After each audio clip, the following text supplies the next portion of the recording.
UDF ക്യാമ്പിലെ വിശദാംശങ്ങളുമായി ശാന്തകുമാർ വെള്ളാലത്ത് ചേരുകയാണ് നിലമ്പൂരിൽ നിന്നും. ശാന്തകുമാർ, തെരഞ്ഞെടുപ്പ് ഗോതയിലേക്ക് ഇറങ്ങുമ്പോൾ വെല്ലുവിളിയായി നിന്നിരുന്നത് VS ജോയി ആയിരുന്നു ആര്യാടൻ ഷൗക്കത്തിന് മുന്നിൽ. കാരണം ആരാണ് സ്ഥാനാർത്ഥി എന്ന കാര്യത്തിൽ വലിയ തർക്കമായിരുന്നു UDFന് ഉള്ളിൽ ഉണ്ടായിരുന്നത്. പക്ഷേ ഇന്ന് റോഡ് ഷോയിൽ അതേ VS ജോയിയെ ഒപ്പം നിർത്തിയാണ് ആര്യാടൻ ഷൗക്കത്തിന്റെ എൻട്രി ഉണ്ടായത്. 8 തവണ ആര്യാടൻ മുഹമ്മദ് ജയിച്ചു കയറിയ മണ്ഡലം ഇത്തവണയെങ്കിലും മകന് പിടിക്കാൻ സാധിക്കുമോ?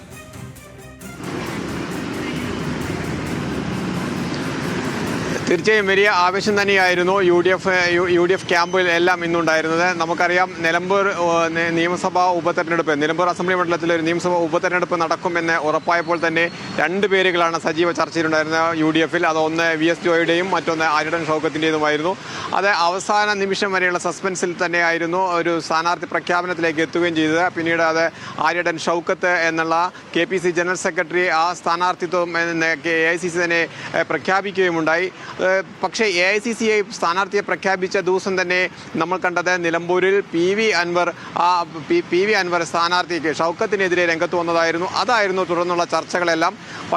ആ ചർച്ചകൾ എല്ലാം പ്രചരണങ്ങളെല്ലാം നടക്കുന്നുണ്ടെങ്കിലും അതിനൊരു കാര്യമായ ഒരു പ്രചരണമായി അതിന് ലഭിച്ചിരുന്നെങ്കിലും അല്ലെങ്കിൽ വാർത്താ പ്രാധാന്യം ലഭിച്ചിരുന്നില്ലെങ്കിലും ഇന്നാണ് UDFൻ്റെ ഒരു തെളിമയാർന്ന പ്രചരണത്തിന് തുടക്കം കുറിച്ച് എന്ന് പറയാൻ കഴിയും. കാരണം വലിയ ജനപങ്കാളിത്തം ഉണ്ടായിരുന്നു. ഒപ്പം തന്നെ മുഴുവൻ നേതാക്കളും UDFൻ്റെ നേതാക്കൾ എല്ലാവരും ആ ചടങ്ങിൽ, ആ റാലിയിൽ അല്ലെങ്കിൽ ആ റോഡ് ഷോയിൽ പങ്കെടുക്കുന്നു.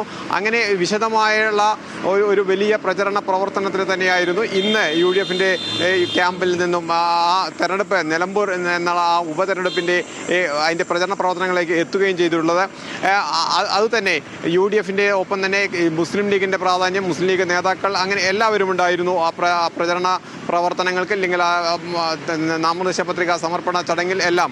അങ്ങനെ അൻവർ ഇപ്പോഴും ആര്യാടൻ ഷൗക്കത്തിന് വിജയസാധ്യത ചൂണ്ടിക്കാട്ടി അതേ നിലപാട് തുടരുകയാണ്. വിജയസാധ്യത ഇല്ല എന്ന നിലപാട് അദ്ദേഹം വീണ്ടും പറയുന്നു. പക്ഷേ ഷൗക്കത്ത് ഒരു മറുപടിയിലേക്ക് പോകുന്നില്ല. ഷൗക്കത്തിന്റെ ഇനിയുള്ള പ്രചാരണം എങ്ങനെയാണ് UDF തീരുമാനിച്ചിരിക്കുന്നത്?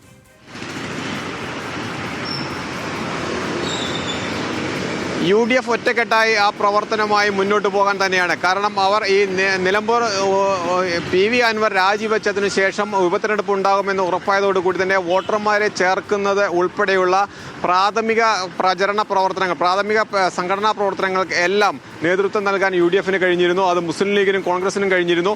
വോട്ടർമാരെ പരമാവധി പുതുതായി ചേർക്കുന്നതിന് അവർ ശ്രമിച്ചിരുന്നു. അവയ്ക്കെല്ലാം ഒരു പരിധിവരെ അവർക്ക് വിജയം നേടാനും കഴിഞ്ഞു. അങ്ങനെ വലിയ ഒരു പ്രവർത്തനം കഴിഞ്ഞ 4 മാസത്തിലധികമായി UDFൻ്റെ ക്യാമ്പ് നടന്നു വന്നു. അത് ആ ക്യാമ്പിൻ്റെ ആ ഊർജം തന്നെയാണ് അവർക്ക് വരും ദിവസങ്ങളിലും ഉള്ളത്. അതുമായി മുന്നോട്ട് പോകാൻ തന്നെയാണ്, ആ പ്രചരണ രീതിയുമായി മുന്നോട്ട് പോകാൻ തന്നെയാണ് UDF ക്യാമ്പും ലക്ഷ്യമിടുന്നത്.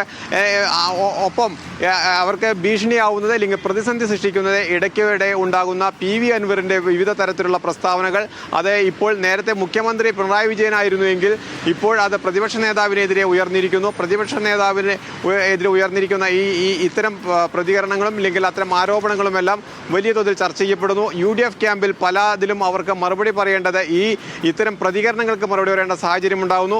അങ്ങനെ പ്രചരണ പ്രവർത്തനങ്ങൾ ഒപ്പം വലിയ തോതിൽ നടത്താൻ UDFൻ്റെ ക്യാമ്പ് ശ്രമിക്കുമ്പോഴും അവയ്ക്കിടയിലെല്ലാം കല്ലുകടിയായി ഇത്തരം ആരോപണങ്ങൾക്ക് മറുപടി വരേണ്ട സാഹചര്യം കൂടി ഉണ്ട് എന്നുള്ളതാണ് വിചിത്രമായ കാര്യം. കാരണം ഇങ്ങനെ ഒരു നിയമസഭാ തെരഞ്ഞെടുപ്പ് ഘട്ടത്തിൽ ഒരു മുന്നണിക്ക് ഇത്രയധികം പ്രതിസന്ധി ഉണ്ടാക്കുന്നത്, പ്രത്യേകിച്ച് കോൺഗ്രസിന് അകത്ത പ്രശ്നങ്ങൾക്ക് ഒരു പരിധിവരെ പരിഹാരം കാണാൻ എല്ലായ്പ്പോഴും ശ്രമിക്കുമ്പോഴും ഇത് കോൺഗ്രസിന് പുറത്തുനിന്നുള്ള ഒരു പ്രശ്നമായി തന്നെ കാണണം. അതാണ് ഇപ്പോൾ വലിയ പ്രതിസന്ധി സൃഷ്ടിച്ചിരിക്കുന്നത്. എന്തായാലും തെരഞ്ഞെടുപ്പ് പ്രചരണ പ്രവർത്തനവുമായി മുന്നോട്ട് പോകുമ്പോൾ അവർക്ക് വലിയ വിജയപ്രതീക്ഷയുണ്ട് എന്ന് തന്നെയാണ് അവകാശപ്പെടുന്നത്. കാരണം അതിന് അവർ പല വിധത്തിലുള്ള കാരണങ്ങളും അവർ സൂചിപ്പിക്കുന്നുണ്ട്.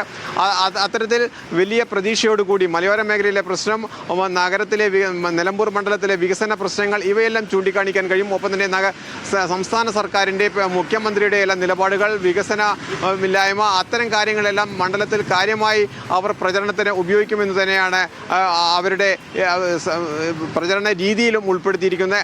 അങ്ങനെ വലിയ ഒരു പ്രചരണ തന്ത്രത്തിലേക്ക് പോകുമ്പോൾ നേരത്തെ സൂചിപ്പിച്ചതുപോലെ തന്നെ അവർക്ക് പ്രതിസന്ധി സൃഷ്ടിക്കുന്നത് PV അൻവറിൻ്റെ പരാമർശങ്ങളും അഭിപ്രായങ്ങളും ആരോപണങ്ങളും തന്നെയാണ്. അതിന് മറുപടി പറയാനാണ് കൂടുതൽ സമയം അവർക്ക് ചെലവഴിക്കേണ്ടി വരുന്നത് എന്നുള്ളത് ഈ തെരഞ്ഞെടുപ്പ് ഘട്ടത്തിൽ അവർക്ക് തെരഞ്ഞെടുപ്പ് പ്രചരണത്തിന്റെ ഒരു പിന്നോട്ട് പോകുന്ന അവസ്ഥയ്ക്ക് കാരണമാകാനും സാധ്യതയുണ്ട്. രുചീഷ്. ശരി ശാന്തകുമാർ, എന്തായാലും വലിയ ആവേശത്തോടെയാണ് UDF പ്രവർത്തകർ ഇന്ന് റോഡ് ഷോയിൽ പങ്കെടുത്തത്.